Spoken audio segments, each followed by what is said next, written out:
ભારત ઉપર 50% ટેરિફ લગાવ્યા બાદ પણ હવે ટ્રમ્પ ઊભા નથી રહેતા. હવે 5 કરોડ ને 50 લાખ વિઝા ધારકોની હવે તે સમીક્ષા કરશે અને પકડીને એ બધા જ લોકોના વિઝા રિજેક્ટ કરી શકે છે. એમાંથી ઘણા બધા લોકો એવા પણ છે કે જે ભારતીયો છે. ત્યારે હવે કોના વિઝા રિજેક્ટ થવાના છે અને શા માટે ટ્રમ્પ આવું કરી રહ્યા છે જાણીશું આજના ખાસ વિડીયોમાં. Hello, ladies and gentlemen. This is your captain speaking. We'll be landing in the airport in just a few minutes.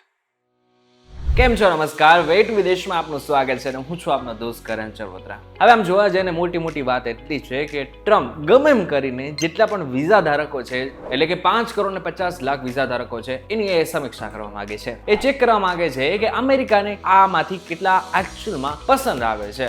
આમાંથી સૌથી પહેલો નિયમ એમને શું લાવ્યો હતો? સોશિયલ મીડિયાનો નિયમ લાવ્યો હતો, જેમાં એકચ્યુઅલમાં તમારું સોશિયલ મીડિયા ચેક કરીને તમને વિઝા આપવામાં આવતા હતા અને એને જ કારણે મોટા ભાગના ભારતીયોને પણ આની સીધી અસર થતી હતી. તમે જણાવી દો આજે સિસ્ટમ છે એ હજુ પણ આ જ રીતે ચાલુ છે. એટલે કે અત્યારે જો તમારે અમેરિકાના વિઝા જોઈતા હોય ને તો તમારે તમારું જે સોશિયલ મીડિયા એકાઉન્ટ છે, જેટલા પણ છે, ફેસબુક, ઇન્સ્ટાગ્રામ, ટ્વિટર, આ બધાને પ્રાઇવેટમાંથી પબ્લિક કરવું જરૂરી છે. અને આ બાદ અમેરિકા પસંદ કરશે, એ જોશે કે એકચ્યુઅલમાં તમે તમારા જે ઇન્સ્ટાગ્રામ છે એની સાથે તમારા ફેસબુક છે, એટલે કે કોઈ પણ સોશિયલ મીડિયા છે, એમાં તમે કયા પ્રકારનું કન્ટેન્ટ એમાં નાખો છો. અત્યારે લગભગ 50 લાખ ભારતીયો પાસે અમેરિકાના વિઝા છે અને નોન ઇમિગ્રન્ટ વિઝા છે. એક સૂત્ર દ્વારા જાણવા મળ્યું છે કે રાષ્ટ્રપતિ ટ્રમ્પે અત્યાર સુધીમાં 6000 વિદ્યાર્થીઓના વિઝા રદ કરી નાખ્યા છે.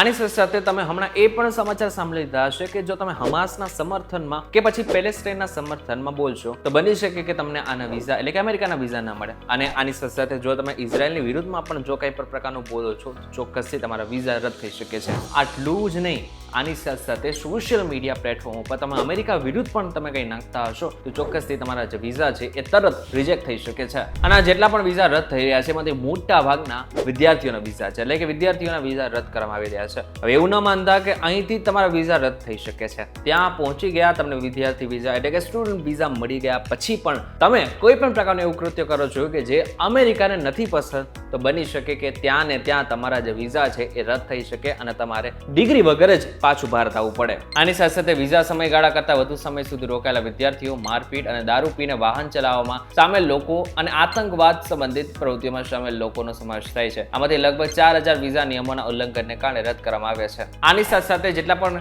વિઝા રદ થઈ રહ્યા છે એમાંથી 200 થી 300 તો આતંકવાદના કેસને કારણે એ બધા જ વિઝા રદ થઈ રહ્યા છે. હવે ભારત ઉપર આની શું અસર થઈ શકે એની વાત કરીએ. હવે ભારત ઉપર આની સીધી અસર થઈ શકે છે, કારણ કે ઘણા બધા વિદ્યાર્થીઓ છે કે જે પોતાનું ભવિષ્ય સુધારવા માટે થઈને અમેરિકા જતા હોય છે અને એની સંખ્યા ઘણી વધારે છે. તમને જણાવી દઈએ કે 5.50 કરોડ વિઝા ધારકોની સમીક્ષાનો સીધો અર્થ એ છે કે વિઝા ધારકો માટે સ્ક્રીનિંગ નિયમ લાગુ કરવામાં આવશે અથવા વધારાની ફી વસૂલવામાં આવશે, જેના કારણે ભારતીય વિદ્યાર્થીઓ માટે વિઝા મેળવવાનું મુશ્કેલ બની શકે. વિઝા ઇન્ટરવ્યુ માટે અત્યારથી જ લાંબી વેઇટિંગ લિસ્ટનો સામનો લોકો કરી રહ્યા છે. એમાં હવે જો આ વધી જશે તો ચોક્કસથી બની શકે કે આગળના સમયમાં ઘણો લાંબો સમય વિદ્યાર્થીઓને રાહ અથવા તો જે લોકોને વિઝા જોઈએ છે એમને રાહ જોવી પડી શકે.